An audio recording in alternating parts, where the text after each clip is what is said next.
Assalamualaikum Bu. Waalaikumsalam.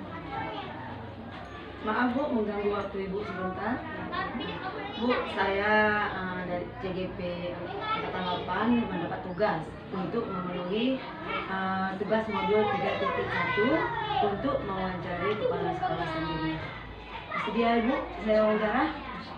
Makasih Bu ya. Langsung Bu, saya ajukan pertanyaan. Selama ini, bagaimana Ibu dapat mengidentifikasi kasus-kasus yang merupakan dilema etika atau bujukan moral? Baik, ini saya akan menjawab pertanyaan ini. Tanggapan saya selaku kepala sekolah SD Negeri 10 Nusantara tahun, saya akan menjawab tanggapan saya selaku kepala sekolah dalam hal kasus dilema etika. Itu ada dua Bu ya. Benar melawan benar. Situasi yang terjadi ketika seorang harus memilih antara dua pilihan. Bujukan moral benar tetapi bertentangan. Iya. Kemudian ada satu lagi, sedangkan bujukan moral benar melawan salah. Situasi yang terjadi ketika seseorang harus mengambil keputusan antara benar dan salah. Iya Bu, iya Bu. Kami di kelas juga sering mengalami yang seperti itu. Ya. Makasih Bu. Yang kedua Bu, pertanyaan yang kedua. Selama ini bagaimana Ibu menjalankan pengambilan keputusan di sekolah Ibu, terutama untuk kasus-kasus di mana ada dua kepentingan yang sama-sama benar atau sama-sama mengandung nilai kebajikan? Jadi di sini sesuai dengan pertanyaan ini, saya selaku kepala sekolah dalam mengambil suatu keputusan harus dimusyawarahkan dulu. Kemudian dalam musyawarah di sini saya akan melibatkan semua warga yang ada di sekolah. Untuk apa? Di sini untuk mencari solusi. Bisa kita pecahkan bersama-sama dan kita cari solusi bersama-sama. Iya Bu, ya Bu. Alhamdulillah, makasih sangat bagus Bu. Untuk pertanyaan ketiga Bu, langkah-langkah atau prosedur seperti apa yang biasa Ibu lakukan selama ini? Terima kasih Bu Edi atas pertanyaan ini. Yang pertama di sini saya akan memanggil kedua belah pihak untuk mendengarkan apa permasalahannya. Ketika sudah kita tahu permasalahannya, di sini kita akan menyelesaikan. Biar di antara kedua belah pihak tidak ada kesalahpahaman lagi. Oh ya, bagus sekali Bu.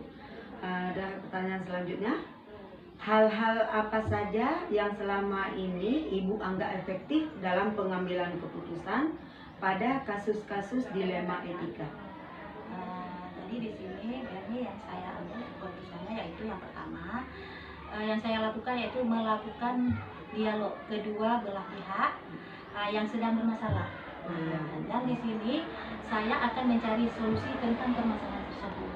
Iya Bu, berarti harus kita cari permasalahannya, kita tahu dulu. Baru kita selesaikan. Iya Bu, bagus Bu. Nah Bu, untuk pertanyaan selanjutnya, apakah Ibu memiliki sebuah tata kala atau jadwal tertentu dalam sebuah penyelesaian kasus dilema etika? Apakah Ibu langsung menyelesaikan di tempat atau memiliki sebuah jadwal untuk menyelesaikannya? Bentuk atau prosedur seperti apa yang Ibu jalankan? Di sini sesuai dengan pertanyaan tadi berarti jadwalnya ya. Iya. Jadi di sini saya tidak ada membuat satu jadwal. Karena ketika ada permasalahan di sekolah, kapan saja itu tetap saya selesaikan di sekolah. Jadi pada hari tersebut, kenapa saya buat seperti itu? Supaya yang ada permasalahan tadi tidak ada rasa dendam ataupun tidak ada rasa yang lainnya ketika dia waktu pulang dari sekolah. Jadi langsung saya selesaikan pada hari tersebut. Oh iya Bu. Enggak Bu, ini kan biasa kalau permasalahan ini ada dua Bu, yang ringan dan yang rumit. Kalau yang rumit Bu, seandainya ada permasalahan yang rumit, bagaimana Bu yang menyelesaikannya? Di sini seperti tadi Bu, saya akan menyelesaikan sendiri dulu. Kalau apabila di sini pun tidak selesai dengan saya selaku kepala sekolah, ya tetap saya akan melibatkan yaitu yang pertama komite dulu. Iya Bu. Jadi sama-sama kita selesai. Iya Bu. Iya, mantap sekali Bu, bagus sekali Bu. Alhamdulillah Bu. Nah Bu, untuk pertanyaan selanjutnya, adakah seseorang atau faktor-faktor apa yang selama ini mempermudah atau membantu Ibu dalam pengambilan keputusan dalam kasus-kasus dilema etika?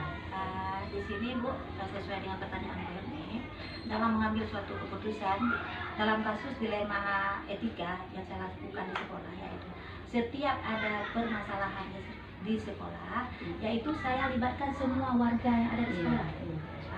Jadi di sini sama-sama kita cari solusi. Jadi saya tidak bisa mengambil sendiri. Jadi dalam kita bermusyawarah, kita libatkan semua warga yang ada di sini sehingga kita bisa mengambil suatu keputusan. Di sini keputusan yang kita ambil keputusan bersama, yaitu yang suara yang terbanyak. Kalau misalnya saya pun satu orang, Bu, kalau memang tidak bisa, ya tidak bisa diambil. Iya, bagus sekali Bu, pendapat Ibu. Coba Bu, untuk pertanyaan selanjutnya, yang terakhir ini Bu ya. Dari semua hal yang telah disampaikan, pembelajaran apa yang dapat Ibu petik dari pengalaman Ibu mengambil keputusan dilema etika? Jadi pengalaman saya dalam mengambil keputusan dilema etika, saya selaku kepala sekolah, Bu, dalam mengambil suatu keputusan apapun, yaitu berdasarkan hasil keputusan musyawarah ataupun mufakat. Seperti tadi yang soal-soal yang dari pertama sampai terakhir. Jadi tetap saya kedepankan musyawarah dan mufakat. Dari musyawarah mufakat, disitulah kita bisa mengambil suatu keputusan. Ya, bagus sekali Bapak dan Ibu. Alhamdulillah Bu membuka wawasan saya untuk kedepannya, mungkin bisa menyelesaikan masalah saya di kelas atau dengan lingkungan di kelas, lingkungan sekolah. Bisa saya petik dari wajar dengan Ibu. Alhamdulillah. Terima kasih Bu atas waktunya. Bu, makasih ya Bu.